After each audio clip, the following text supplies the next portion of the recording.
Okay, so I'm just taking a quick video of the situation that we've got here. I've got the piston ring compressor, and this is just a cheap $10 one from Harbor Freight. Okay, I've got the piston set in there. Won't be able to turn it all the way, but and this piston is installed. Okay, and I just have the bolts tightened lightly. I'm not going to tighten them all up till I get it all together. See, you can see the rod on this one is just sticking out a bit. So I'm going to take this one back off and demonstrate a little bit more information on that. Okay, so this is what the piston assembly looks like when you've just got the ring compressor stuck on there and it's just about ready to go in. Now, according to the manual here, it does show some details about how the pistons go in. Now, what I did is I marked each side. The arrows that are on the piston point towards the front of the engine is that way, but when you assemble it, it's all back here facing the back. So I don't know why, they can do it any way they want, but I put marks on here for me to be obvious on what I did. Now, I polished this with some crank polishing cloth here and got it pretty nice. If anybody's checking things and looking, this is something that you need to check and make sure that this is nice here, because there is a bearing in that housing that goes up on here, and that's all going to be put together here in just a bit. But I just wanted to show this. Now, on the rod that's in there already, you'll see that the Kawasaki emblem is facing out, okay, the K, and then on this one here it just has this little dot.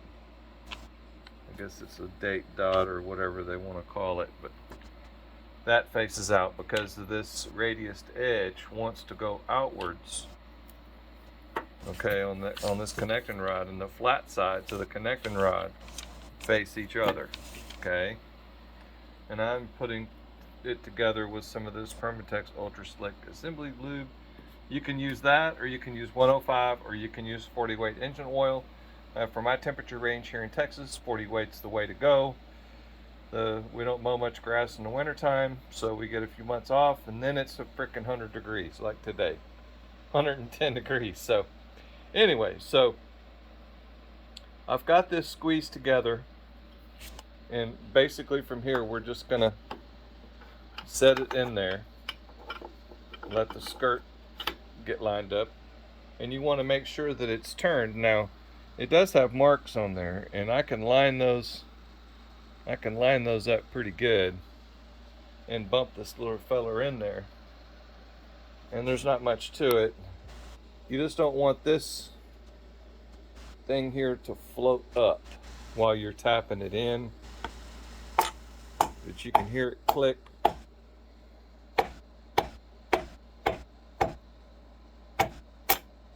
There we go. You can see it raises up a little tiny bit there.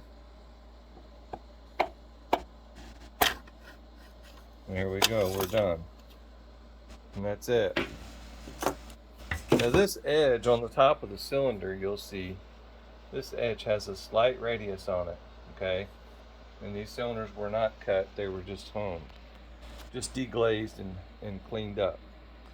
So that's how that looks there. I'm going to put the cap on and get the torque wrench. These are torqued down for inch-pounds, okay, according to the book here.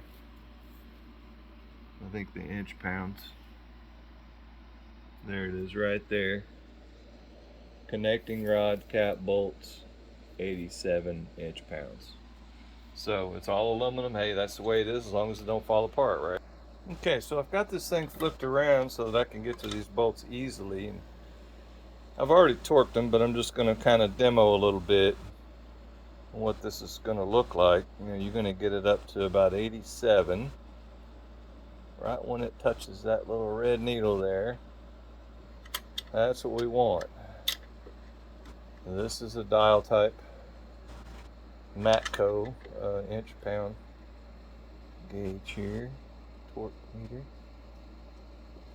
and I check them several times, because sometimes you let it sit for a minute and come over and check it, and that sucker turns just a tiny little bit more.